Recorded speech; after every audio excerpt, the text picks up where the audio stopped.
जब से अंजलि के लिए आदित्य का रिश्ता आया था, तब से अंजलि की जिंदगी में अजीबोगरीब चीजें घट रही थीं।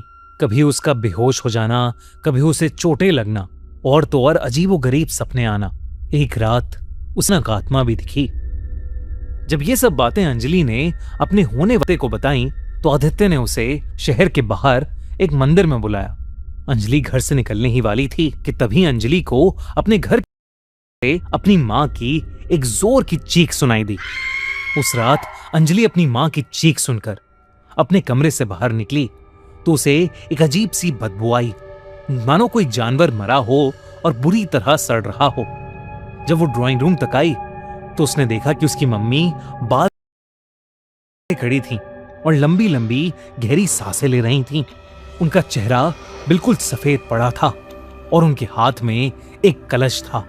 अंजलि को देखते ही उन्होंने वो कलश उसकी तरफ उछाला। उस कलश में कुछ गाढ़ा सा काले रंग का लिक्विड निकला जो जमीन पर फैल गया।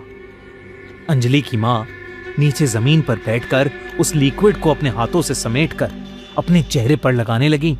जब अंजलि ने ध्यान से देखा तो वो लिक्विड बहुत गाढ़े काले रंग का खून था। अपनी मां का ये पागलपन देखकर अंजलि की चीख निकल गई।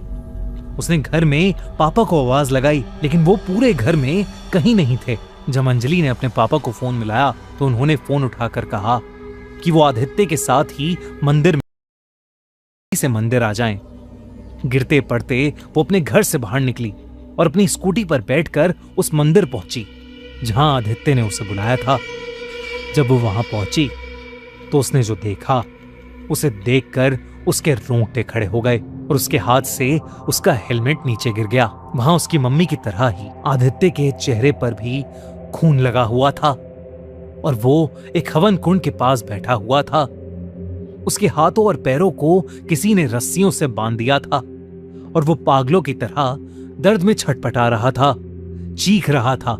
हवन कुंड के दूसरी तरफ उस मंदिर के महापुजारी और अंजलि के पापा बैठे हुए थे और वो दोनों किसी तरह का हवन कर रहे थे। अंजलि को कुछ समझ नहीं आ रहा था। अंजलि बहुत ज्यादा घबरा गई थी और घबराते हुए वो अपने पापा के पास आई और उनसे पूछने लगी कि ये सब आखिर चल क्या रहा है। लेकिन तब उसके पापा ने उसे अपने पास बिठा लिया और कुछ देर शांत रहने के लिए कहा। हवन जैसे जैसे आगे बढ़ता जा रहा था, आदित्य उतनी ही जोर से दर्द में कर रहा था। अचानक उसका चिल्लाना बंद हो गया और उसकी आंखें एकदम सफेद पड़ने लगीं। अंजलि को ये सब देखकर बहुत डर लग रहा था। तभी अचानक आदित्य का चेहरा बदलने लगा। ऐसा लग रहा था कि मानो उसके अंदर से कोई आत्मा निकली हो और वो आत्मा किसी और की नहीं बल्कि उसी भयानक औरत की थी जिसे सपने में अंजलि ने देखा था। एकदम से उस औरत ने चीखना शुरू कर दिया। पानी की कुछ बूंदें और हवन कुंड की भभूत उस औरत की आत्मा पर फेंकी तो वो चीखती हुई कहीं गायब हो गई और आदित्य बेहोश हो गया। आदित्य की ऐसी हालत देखकर उसके प्यार में पड़ी अंजलि का रोना छूट गया। वो आदित्य को होश में लाने के लिए आगे बढ़ी ही थी कि तभी उसके पापा ने उसे रोक लिया और अंजलि को कुछ ऐसा बताया जिसे सुनकर अंजलि के होश उड़ गए।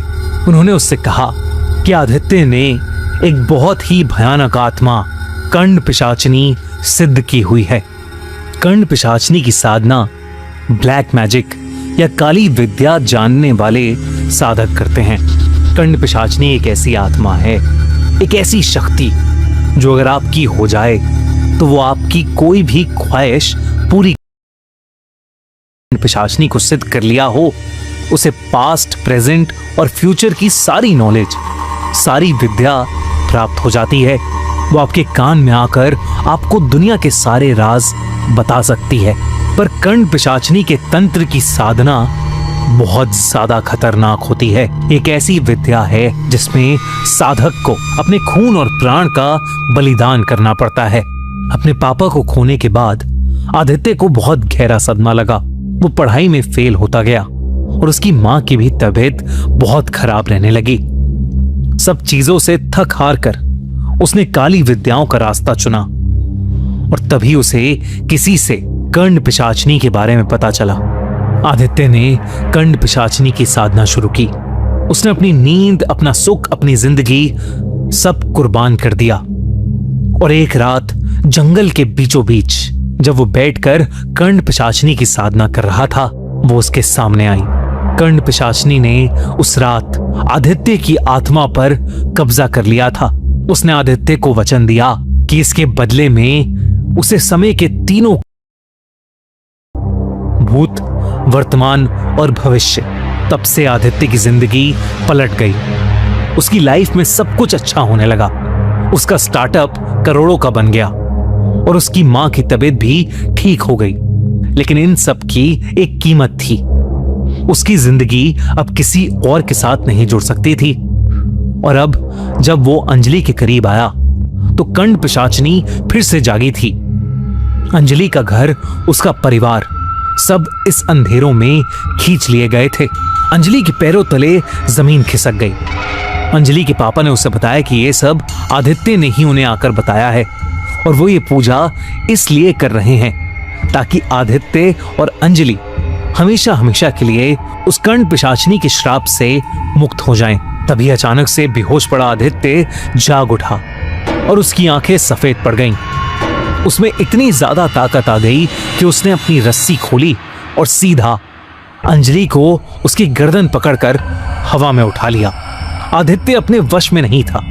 वो बार बार एक औरत की आवाज में जोर जोर से हंस रहा था। अंजलि चाह कर भी कुछ नहीं कर पा रही थी। उसे आदित्य के अंदर वही भयानक कंड पिशाचनी नजर आ रही थी। वही महापुजारी जोरों से मंत्र का जाप कर रहा था और अंजलि के पापा आदित्य को रोकने की कोशिश कर रहे थे। और तब आदित्य ने अपने दूसरे हाथ से अंजलि के पापा को इतनी जोर का धक्का दिया कि वो मंदिर की दीवार पर जा टकराए और बुरी तरह चोटिल हो गए। अंजलि रोने लगी थी, पर तभी उस महापुजारी ने जोर का एक मंत्र पढ़ा और पूरा कलश का पानी आदित्य पर फेंक दिया, जिसके बाद आदित्य पागलों की तरह चिल्लाने लगा और वो हवन कुंड की आग में गिर गया। ऐसा लग रहा था कि जैसे उस आग में आदित्य नहीं बल्कि वो खौफनाक कंड पिशाचनी जल रही है। कुछ ही पलों में वो कंड पिशाचनी उस आग में से निकलकर कहीं गायब हो गई। महापुजारी ने जल्दी से आग बुझाई और आदित्य पर हवन कुंड की भभूत लगाई। आदित्य के शरीर पर एक भी जलने का निशान नहीं था, पर आदित्य उसी समय बेहोश हो गया था। जब उसे होश आया तब आदित्य हॉस्पिटल में उठा। पूरे 10 दिन बीत चुके थे। आदित्य को हवन के दौरान क्या हुआ ये कुछ भी याद नहीं था। आदित्य का एक दोस्त उसके साथ बैठा था। उसने उसे बताया कि पिछले 10 दिन बहुत बुरे बीते हैं। इसी बीच आदित्य की मां की हार्ट अटैक से डेथ हो गई और साथ ही साथ उसके स्टार्टअप का सबसे बड़ा कॉन्ट्रैक्ट भी कैंसिल हो गया था। उधर अंजलि आदित्य से प्यार तो करती थी, लेकिन वो अब फिर से अपने और अपने परिवार वालों को खतरे में नहीं डाल सकती थी। इसलिए उसने आदित्य से अपना रिश्ता भी तोड़ लिया। उस दिन आदित्य को समझ आया कि उस कंड पिशाचनी ने उसे जो भी दिया था उससे कहीं ज्यादा उससे छीन लिया।